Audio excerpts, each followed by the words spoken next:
VC cutting velocity spindle RPM with G96 and G97। आज देखेंगे हम CNC मशीन में स्पिंडल आरपीएम कैसे निकालते हैं। तो cutting speed, the chips length पर रेवोल्यूशन, एक रेवोल्यूशन में कितनी लंबी चिप्स निकलती है या पर मिनट में, उसे हम कहते हैं VC। तो देखते हैं VC। सपोज करिए एक चिप्स निकल गई इतनी बड़ी और चिप ब्रेकर लगे होंगे तो टूट जाएगी, और या घूमी होगी तो मेजरमेंट में दिक्कत आती है। तो ये चिप्स एक रेवोल्यूशन में कितनी लंबी चिप्स निकलेगी, इसकी परिधि के बराबर। तो BC इक्वल टू इसकी परिधि क्या होगी, सरकमफ्रेंस 2 पाई R, जॉब mm में है तो mm। अब हो सकता है कि ये n चक्कर की हो तो हमने n से मल्टीप्लाई कर दिया और मिनट से भाग दे दिया। तो BC क्या हो गई, 2 पाई R n mm पर। इसे ऐसे भी लिख सकते हैं पाई 2R n mm पर मिनट। रेडियस का दूना डायमीटर पाई D n mm पर, और जो हमारी VC होती है वो VC होती है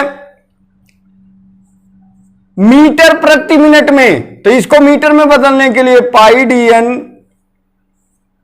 अपॉन थाउजेंड्स, 1000 से भाग दे दिया तो ये किस में हो गई,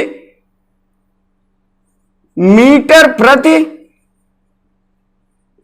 तो VC का ये फार्मूला होता है, तो BC पाई DN अपॉन 1000, ये कटिंग स्पीड का फार्मूला है। अब इसे 1 मान ले। अब हमें कैलकुलेट करना है स्पिंडल आरपीएम कितनी होगी। तो n इक्वल टू क्या होगा, VC गुणे 1000 अपॉन पाई D। तो ये स्पिंडल स्पीड निकालने का फार्मूला है CNC मशीन में। तो n इक्वल टू BC गुणे 1000 अपॉन पाई D। तो निकालते हैं n equal to VC, cutting speed tool की दी रहेगी 200, 1000, पाई की वैल्यू 3.14 गुणे डाया 80। जब इसे कैलकुलेट करेंगे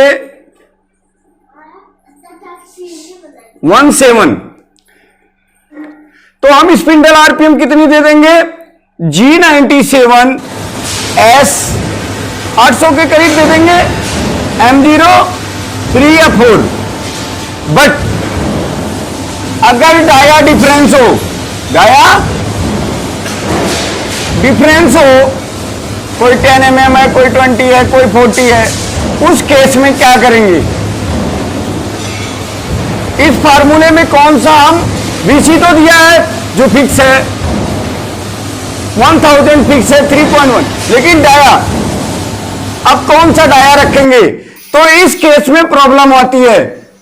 तो इसीलिए हम हेडर में क्या करते हैं, G97 की जगह पे जब डाया डिफरेंस होगा तो G96 के साथ अब हेडर लिखते हैं G96 S। कटिंग स्पीड कितनी है, 200।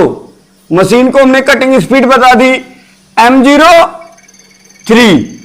तो डाया जब डिफरेंस होगा तो X equal to dia machine पड़ती है, तो जिस डाया पे जाएगा उसके अकॉर्डिंग मशीन क्या करेगी, कंप्यूटर न्यूमेरिकल है, खुद स्पीड कंट्रोल करेगी।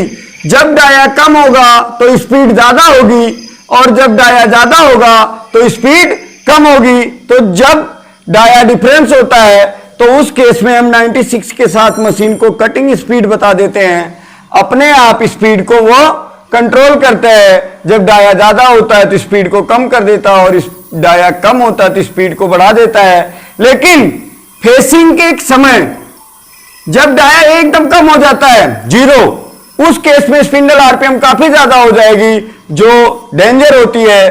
तो इसके लिए G50 maximum spindle RPM S, यहां पे हमने दे दिया 2000, मींस डाया अब कितना भी कम हो स्पिंडल आरपीएम, तो G50 देते हैं मैक्सिमम स्पिंडल आरपीएम के लिए। तो G96 वेरिएबल डाया और कांस्टेंट डाया दोनों के लिए हम इसे हेडर में लिख सकते हैं।